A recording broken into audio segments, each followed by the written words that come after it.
moi, cette journée du livre politique, c'est l'aboutissement d'un combat, c'est le combat d'une vie. J'ai toujours pensé qu'à travers le livre, les citoyens pouvaient s'éduquer, chercher à se faire une opinion, comprendre les mécanismes du pouvoir, ce que sont les valeurs de leur pays, les valeurs de la République, les valeurs de la France, l'histoire de la France. Je trouve que le livre politique, c'est une des plus belles exceptions culturelles françaises. Et 25 ans, c'est l'aboutissement. C'est ce qui est formidable pour moi, c'est que quel qu'ait été le pouvoir en place, que ce soit la droite, que ce soit la gauche, ils ont tous appuyé et aidé à la pérennité de cette entreprise.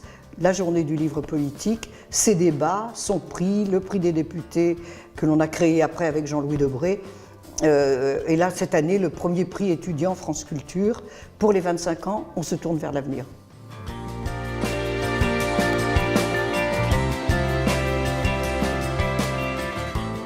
Le livre politique, c'est vraiment l'instrument indispensable au débat démocratique que l'on doit tous avoir. Cette année, par exemple, il y a 2 thèmes principaux qui perturbent les Français. C'est le problème du terrorisme, la montée de Daesh à l'extérieur, mais aussi les conséquences chez nous. On a commencé l'année avec Charlie, on l'a fini au Bataclan.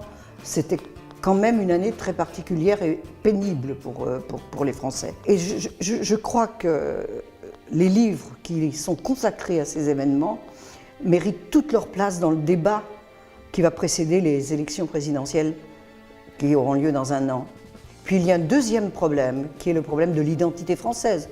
Moi, dans les années 70, quand je me suis éveillée à la chose publique, au combat politique, je peux vous dire que en aucun cas, j'aurais pensé à me poser le problème de l'identité française. Ces 2 thèmes sont récurrents et nous avons des livres d'une formidable qualité sur ces 2 thèmes. Quel sera celui auquel le jury sera le plus sensible? Je ne peux pas vous répondre encore.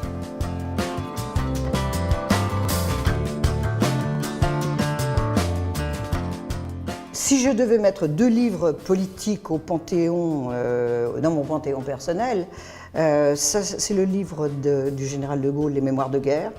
C'est un livre magnifique, le général est un écrivain, le personnage est hors norme, et bon, c'est une leçon magistrale. Et puis c'est le coup d'État permanent de François Mitterrand.